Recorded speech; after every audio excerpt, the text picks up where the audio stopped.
this is Uncle Mark in the mothership. 3-string cigar box guitar. No effects on this song. We're doing Lodi by Creedence Clearwater Revival. No effects. I'm plugged directly into my vintage 47 Spectator amp. It's a wonderful, wonderful tube amp. It's my favorite amp I own. Unlike the Build, this one I bought from a company. Anyway, so this is called Lodi by Creedence Clearwater Revival. You'll see it done in many, many different keys. I do it in G, and I'll show you why. And then I'm going to show you how to go through the iconic opening little riff, and then play the song one verse through, and then we'll go over the whole thing again. And I'll show you and break it down. So here we go, Lodi.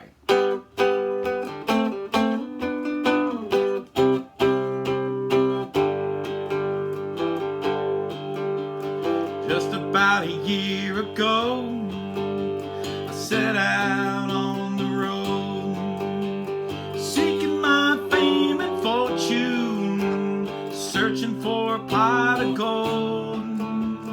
Things got bad, things got worse, I guess you know the tune. Oh Lord, stuck in Lodi again.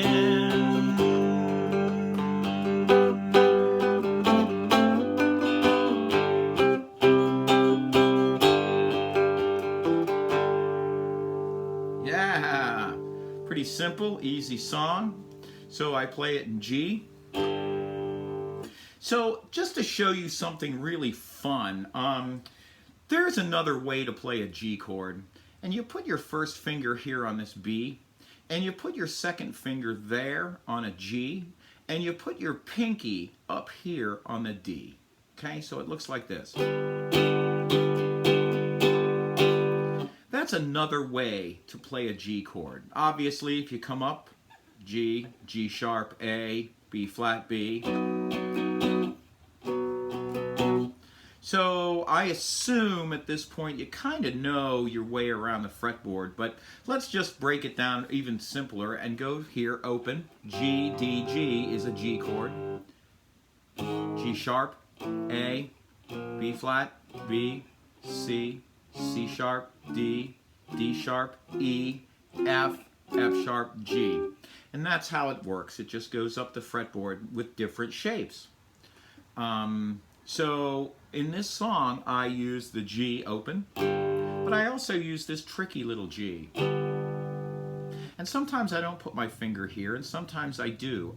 It's just extra credit, because you can play it this way or you can play it this way. Okay, so it's just extra credit. You know, if you got the time and you feel like practicing your pinky work, do it. Otherwise, it's just these two fingers here.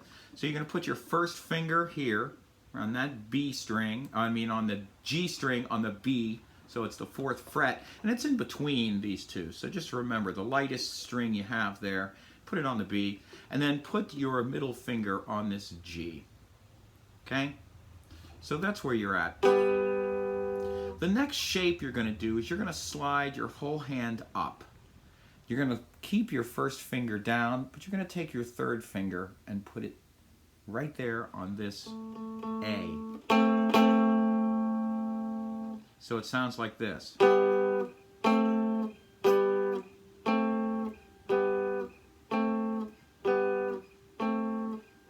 I don't want you lifting your fingers off. I want you sliding up to this. So you're here. I want you to slide up one and then get your 3rd finger down. Keep everything close to the fretboard. See, my hands do not go. I want you sliding into this. I want you to be more fluid. We're going to teach fluidity one of these days and how to stay fluid on the fretboard. But this is what I want to instruct you in today. And you can slide into this if you're a more advanced student.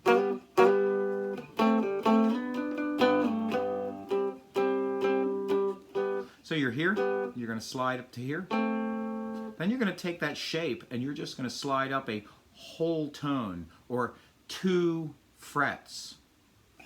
Right to there. So practice doing this. And then practice I'm just playing these 2 notes as a dyad. 3 notes is a chord. 2 notes is a dyad. That's another $5 word that musicians throw around to sometimes make themselves feel their ego a little bit bigger. I know this fancy word called a dyad. It just means you're hitting 2 notes, okay? So don't let these things bother you. So it's a dyad, it's 2 notes. You got 2 notes. Slide up a whole tone or 2 frets. And then you're going to come down with this 3rd finger. And your pinky's going to go to here.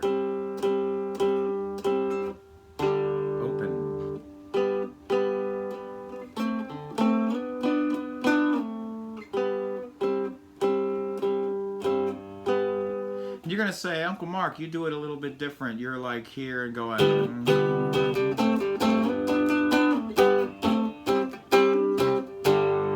Right? Okay, so what I'm doing is I'm actually strumming these 2 notes. Right? Instead of strumming 3, I'm strumming 2. Right? And it's just learning where your pick is in relation to this pocket between this G string and the D string. And that just takes practice learning where that pocket is inside here. So you can certainly strum all 3. But I aim for the middle, okay? I teach my students to aim for the middle. Don't aim for the end, because you can do that way out here. Aim for the middle and try your best. And the more you try, the better you're going to get at aiming. It's as simple as that. Aim a lot. Don't always look, just aim.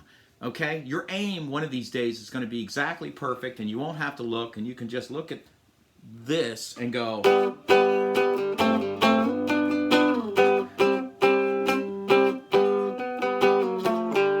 Okay? So you'll be able to just look and see what's happening with this hand and not so much worry about here, but you got to learn to aim. It's like listening. Learning to listen, learning to aim really helps.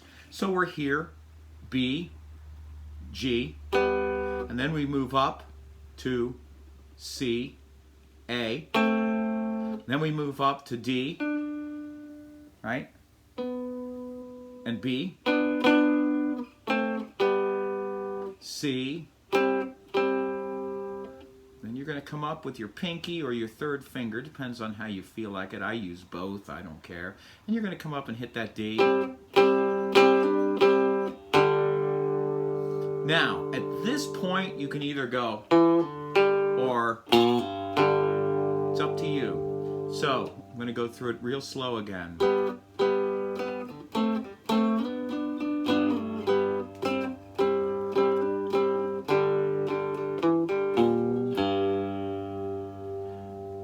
Just about a year ago, C, I set out on the road. Now keep your hand right here, because you're going to be putting your finger down on that G. Okay? You're going to go. You're going to come down 1. 1st finger. Okay?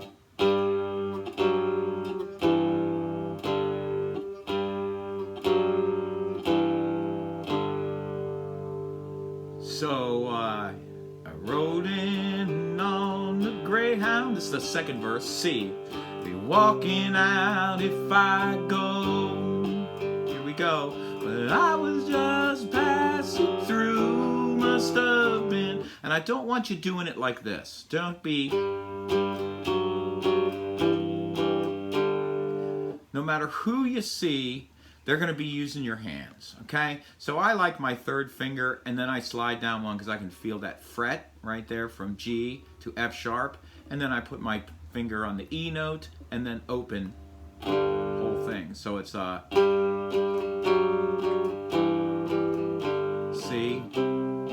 and the D I use is this D here. So I put my 1st finger on the A, I put my 2nd finger on the A, and I play that chord. And the reason is it keeps me right in here. I don't have to shape or I don't have to move around. I stay centered. So if you watch me play this song, I will stay centered. So the man from the magazine, see, said I was on my way, but somewhere station. I ran out of songs to play. I came into town a one-night stand. It looks like my plans fell through. Oh Lord, D, stuck in Lodi, C again.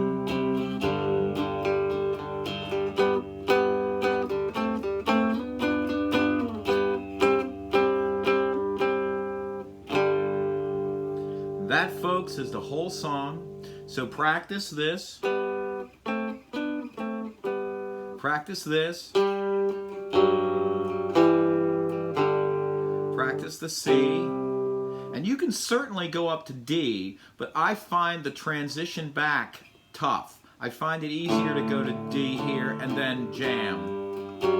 So that's what I do. It's D to the ladder.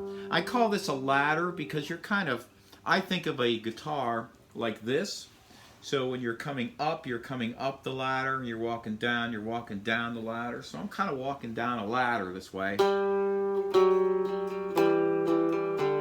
C, D. Here we walk down the ladder again. All right. So, iconic tune, Creedence Clearwater. How can you go wrong? The original version modulates. So he goes from one key to another in the last verse, the If I Only Had a Dollar. I never modulated this song. My audiences really never cared. So just letting you know, if you feel like modulating, the next set of chords would be A, D, E, or A, D, or E with this inversion. First finger E, B, and B. So, I only had a dollar for every song I sung, every time I had to play while people sat there drunk. Okay, so if you want to do that, that's fine. Awesome. It's up to you. I'm just showing you the door. You have to open it. So this is Uncle Mark in the Mothership. Down below is a virtual tip jar. It's a PayPal paypal.com/Uncle Mark Tips. Thank you for all you donators. You guys are fantastic, big, small, doesn't matter to me. I'm humbled by everyone. Thank you, thank you, thank you. And I'll definitely be online a lot, so if you see me out there online, say hello. I'm going to try to do some more live shows. I used to do that quite a bit. I'm going to try some more. Thank you so much for sharing, subscribing. We'll see you another time.